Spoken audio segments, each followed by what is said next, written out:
Selamat datang di channel Puskesmas Paripurna. Kali ini kita akan membahas tentang kategori penyakit untuk klasifikasi seperti di bawah. Kejang demam. 1. Pengertian, definisi. Kejang demam, KD, adalah bangkitan kejang yang terjadi pada kenaikan suhu tubuh, suhu rektal 38 oC, akibat dari suatu proses ekstrakranial. Kejang berhubungan dengan demam, tetapi tidak disebabkan infeksi intrakranial atau penyebab seperti trauma kepala, gangguan keseimbangan elektrolit, hipoksia atau hipoglikemia. 2. Anamnesis. Keluhan utama adalah kejang. Anamnesis dimulai dari riwayat perjalanan penyakit sampai terjadinya kejang. Perlu deskripsi kejang seperti tipe kejang, lama, frekuensi dan kesadaran pasca. Kemudian mencari kemungkinan adanya faktor pencetus atau penyebab kejang. Umumnya kejang demam terjadi pada anak dan berlangsung pada permulaan demam akut. Sebagian besar berupa serangan kejang klonik umum atau tonik klonik, singkat dan tidak ada tanda-tanda neurologi postiktal. Penting untuk ditanyakan riwayat kejang sebelumnya, kondisi medis yang berhubungan, obat-obatan, trauma, gejala infeksi, keluhan neurologis, nyeri atau cedera akibat kejang. Riwayat kejang demam dalam keluarga juga perlu ditanyakan. Faktor risiko. 1. Demam. A. Demam yang berperan pada KD, akibat infeksi saluran pernafasan, infeksi saluran pencernaan, infeksi THT, infeksi saluran kencing, Roseola infantum, infeksi virus akut lain, pasca imunisasi. B. Derajat demam. 75% dari anak dengan demam 390C. 25% dari anak dengan demam 400C. 2. Usia. A. Umumnya terjadi pada usia 6 bulan, 6 tahun. B. Puncak tertinggi pada usia 17-23 bulan. C. Kejang demam sebelum usia 5-6 bulan mungkin disebabkan oleh infeksi SSP. D. Kejang demam di atas umur 6 tahun, perlu dipertimbangkan. E. Febrile seizure plus, FS. 3. Gen. A. Risiko meningkat 2-3x bila saudara sekandung mengalami kejang demam. B. Risiko meningkat 5% bila orang tua mengalami kejang demam. 3. Pemeriksaan. Pemeriksaan fisik dimulai dengan tanda-tanda vital dan kesadaran. Pada kejang demam tidak ditemukan penurunan kesadaran. Pemeriksaan umum ditujukan untuk mencari tanda-tanda infeksi penyebab demam. Pemeriksaan neurologi meliputi kepala, ubun-ubun besar, tanda rangsang meningeal, pupil, saraf kranial, motrik, tonus otot, refleks fisiologis dan patologis. 4. Pemeriksaan penunjang. Pemeriksaan penunjang lebih ditujukan untuk mencari penyebab demam. Pemeriksaan penunjang yang dapat dilakukan. 1. Pemeriksaan hematologi rutin dan urin rutin. 2. Pemeriksaan atas indikasi, glukosa. 5. Kriteria diagnosis. Diagnosis ditegakkan berdasarkan anamnesis dan pemeriksaan fisik. Klasifikasi kejang demam terbagi menjadi 2, yaitu kejang demam sederhana. A. Kejang umum tonik, klonik atau tonik klonik. B. Durasi 15 menit. C. Kejang tidak berulang dalam 24 jam. 2. Kejang demam kompleks. A. Kejang vokal atau vokal menjadi umum. B. Durasi 15 menit. C. Kejang berulang dalam 24 jam. 6. Diagnosis kerja. Kejang demam. 7. Diagnosis banding. 1. Meningitis. 2. Epilepsi. 3. Gangguan metabolik, seperti gangguan elektrolit. 8. Penata laksanaan. 1. Keluarga pasien diberikan informasi selengkapnya mengenai kejang demam dan prognosisnya. 2. Terapi ditujukan untuk tata laksana kejang akut dan tata laksana profilaksis untuk mencegah kejang berulang. 3. Pemberian farmakoterapi untuk mengatasi kejang akut adalah dengan A. Diazepam per rektal, 0,5 mg kg BB, atau BB, 10 kg diazepam rektal 5 mg, BB, 10 kg diazepam rektal 10 mg, atau lorazepam, 0,1 mg kg, harus segera diberikan jika akses intravena tidak dapat diperoleh dengan mudah. Dosis pemberian 4,0,3,0,5 mg kg BB kali dengan maksimum pemberian 20 mg. 4. Pemberian farmakoterapi untuk profilaksis untuk mencegah berulangnya kejang di kemudian hari. Profilaksis intermiten dengan diazepam oral rektal, dosis 0,3 mg kg BB kali tiap 8 jam, hanya diberikan selama episode demam, terutama dalam waktu 24 jam setelah timbulnya demam. 9. Edukasi. Konseling dan edukasi dilakukan untuk membantu pihak keluarga mengatasi pengalaman menegangkan akibat kejang demam dengan memberikan informasi mengenai 1. Prognosis dari kejang demam. 2. Tidak ada peningkatan risiko keterlambatan sekolah atau kesulitan intelektual akibat kejang demam. 3. Kejang demam kurang dari 30 menit tidak mengakibatkan kerusakan otak. 4. Risiko kekambuhan penyakit yang sama di masa depan. 5. Rendahnya risiko terkena epilepsi dan tidak adanya manfaat menggunakan terapi obat anti-epilepsi dalam mengubah risiko itu. 10. Kriteria rujukan. 1. Apabila kejang tidak membaik setelah diberikan obat antikonvulsif sampai lini ketiga, fenobarbital. 2. Jika diperlukan pemeriksaan penunjang seperti EG dan pencitraan, lihat indikasi EG dan pencitraan. 11. Prognosis. 12. Referensi. Keputusan Menteri Kesehatan Republik Indonesia Nomor HK-02-02 Menkes 514/2015 tentang panduan praktik klinis bagi dokter di fasilitas pelayanan kesehatan tingkat pertama. Insomnia. 1. Pengertian, definisi. Insomnia adalah gejala atau gangguan dalam tidur, dapat berupa kesulitan berulang untuk mencapai tidur, atau mempertahankan tidur yang optimal, atau kualitas tidur yang buruk. 2. Anamnesis. Keluhan sulit masuk tidur, sering terbangun malam hari atau mempertahankan tidur yang optimal, atau kualitas tidur yang buruk. Faktor risiko. 1. Adanya gangguan organik, seperti gangguan endokrin, penyakit jantung. 2. Adanya gangguan psikiatrik seperti gangguan psikotik, gangguan depresi, gangguan cemas, dan gangguan akibat zat psikoaktif. Faktor predisposisi. 1. Sering bekerja di malam hari. 2. Jam kerja tidak stabil. 3. Penggunaan alkohol, kafein atau zat adiktif yang berlebihan. 4. Efek samping obat. 5. Kerusakan otak, seperti encefalitis, stroke, penyakit Alzheimer. 3. Pemeriksaan fisik. Pada status generalis, pasien tampak lelah dan mata cekung. Bila terdapat gangguan organik, ditemukan kelainan pada organ. 4. Pemeriksaan penunjang. Pemeriksaan spesifik tidak diperlukan. 5. Kriteria diagnosis. Diagnosis klinis. Diagnosis ditegakkan berdasarkan anamnesis.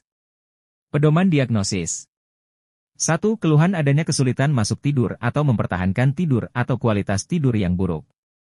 2. Gangguan terjadi minimal 3 kali seminggu selama minimal 1 bulan. 3. Adanya preokupasi tidak bisa tidur dari yang berlebihan terhadap akibatnya pada malam hari dan sepanjang siang hari. 4. Ketidakpuasan terhadap kuantitas dan atau kualitas tidur menyebabkan penderitaan yang cukup berat dan mempengaruhi fungsi dalam sosial dan pekerjaan. 6. Diagnosis kerja. Insomnia. 7. Diagnosis gangguan psikiatri, gangguan medik umum, gangguan neurologis, gangguan lingkungan, gangguan ritme sirkadian. 8. Penata laksanaan. 1. Pasien diberikan penjelasan tentang faktor-faktor risiko yang dimilikinya dan pentingnya untuk memulai pola hidup yang sehat dan mengatasi masalah yang menyebab jadinya insomnia. 2. Untuk obat-obatan, pasien dapat diberikan lorazepam 0,52 mg atau diazepam 2 hingga 5 mg pada malam hari. Pada orang yang berusia lanjut atau mengalami gangguan medik umum diberikan dosis minimal efektif.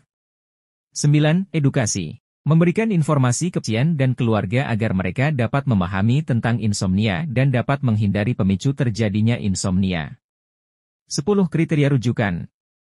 Apabila setelah 2 minggu pengobatan tidak menunjukkan perbaikan, atau apabila terjadi perburukan walaupun belum sampai 2 minggu, pasien dirujuk ke fasilitas kesehatan sekunder miliki dokter spesialis kedokteran jiwa. 11. Prognosis. Prognosis pada umumnya bonam. 12. Referensi. Keputusan Menteri Kesehatan Republik Indonesia Nomor HK-02-02 Menkes 514/2015 tentang panduan praktik klinis bagi dokter di fasilitas kesehatan tingkat pertama. A. Tetanus. 1. Pengertian, definisi. Tetanus adalah penyakit pada sistem saraf yang disebabkan oleh tetanus plasmin. Penyakit ini ditandai dengan spasme tonik persisten, disertai serangan yang jelas dan keras. 2. Anamnesis. Keluhan manifestasi klinis tetanus bervariasi kekakuan otot setempat, trismus, sampai kejang yang hebat. Manifestasi klinis tetanus terdiri atas 4 macam yaitu 1. Tetanus lokal gejalanya meliputi kekakuan dan spasme yang menetap disertai rasa sakit pada otot di sekitar atau proksimal luka. Tetanus lokal dapat berkembang menjadi tetanus. 2. Tetanus sefalik bentuk tetanus lokal yang mengenai wajah dengan masa inkubasi 1-2 hari, yang disebabkan oleh luka pada daerah kepala atau otitis media kronis. Gejalanya berupa trismus, disfagia, rhisus sardonicus dan disfungsi nervus kranial. Tetanus sefal jarang terjadi, dapat berkembang menjadi tetanus umum dan prognosisnya biasanya jelek. 3. Tetanus umum, generalisata gejala klinis dapat berupa trismus, irritable, kekakuan leher, susah menelan, kekakuan dada dan perut, opistotonus, rasa sakit dan kecemasan yang hebat serta kejang umum yang dapat terjadi dengan rangsangan ringan seperti sinar, dan sentuhan dengan kesadaran yang tetap baik. 4. Tetanus neonatorum tetanus yang terjadi pada bayi baru lahir, disebabkan adanya infeksi tali pusat. Gejala yang sering timbul adalah ketidakmampuan untuk menetek, kelemahan, irritable, diikuti oleh kekakuan dan spasme. Faktor risiko. 3. Pemeriksaan fisik. Dapat ditemukan, kekakuan otot setempat, trismus sampai kejang yang hebat.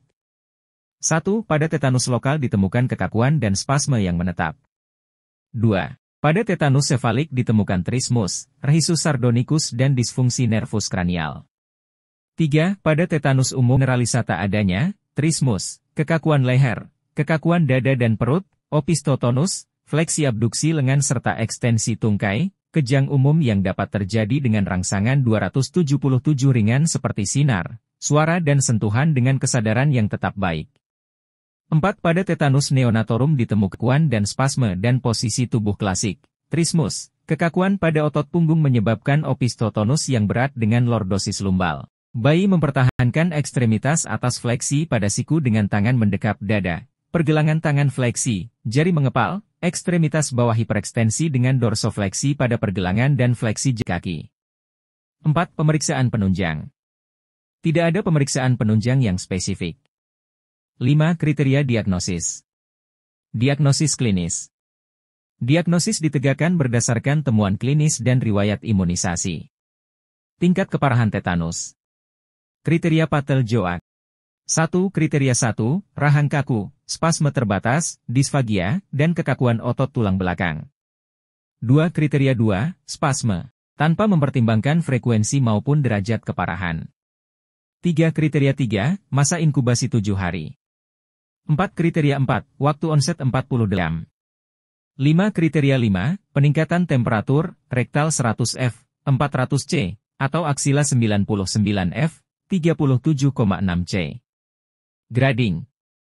1. Derajat 1, kasus ringan, terdapat 1 kriteria, biasanya kriteria 1 atau 2, tidak ada kematian. 2. Derajat 2, kasus sedang, terdapat 2 kriteria, biasanya kriteria 1 dan 2. Biasanya masa inkubasi lebih dari 7 hari dan onset lebih dari 48 jam, kematian 10%. 3. Derajat 3, kasus berat, terdapat 3 kriteria. Biasanya masa inkubasi kurang dari 7 atau onset kurang dari 48 jam, kematian 32%. 4. Derajat 4, kasus sangat berat, terdapat minimal 4 kriteria, kematian 60%.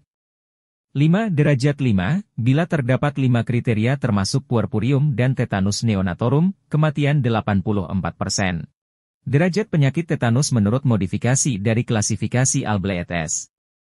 1. Grade 1, ringan, trismus ringan sampai sedang, spamisitas umum, tidak ada penyulit pernafasan, tidak ada spasme, sedikit atau tidak ada disfagia. 2. Grade 2, sedang, trismus sedang, rigiditas las, spasme ringan atau sedang namun singkat, penyulit pernafasan sedang dengan tachypnea. 6. Diagnosis kerja. Tetanus. 7. Diagnosis banding. Meningoencephalitis, poliomielitis, rabies, lesi orofaringeal, tonsilitis berat, peritonitis, tetani, karena hipokalsemia dan hipofosfatemia di mana kadar kalsium dan fosfat dalam serum rendah, keracunan stricine, reaksi fenotiazine. 8. Penata laksanaan. 1. Manajemen luka pasien tetanus yang diduga menjadi port de entry masuknya kuman C. Tetani harus mendapatkan perawatan luka. Luka dapat menjadi rentan mengalami tetanus atau luka yang tidak rentan tetanus dengan kriteria sebagai berikut. 2. Rekomendasi manajemen luka traumatik. A. Semua luka harus dibersihkan dan jika perlu dilakukan debridemen. B. Riwayat imunisasi tetanus pasien perlu didapatkan. C. TT harus diberikan jika riwayat bushir lebih dari 10 tahun. Jika riwayat imunisasi tidak diketahui, TT dapat diberikan.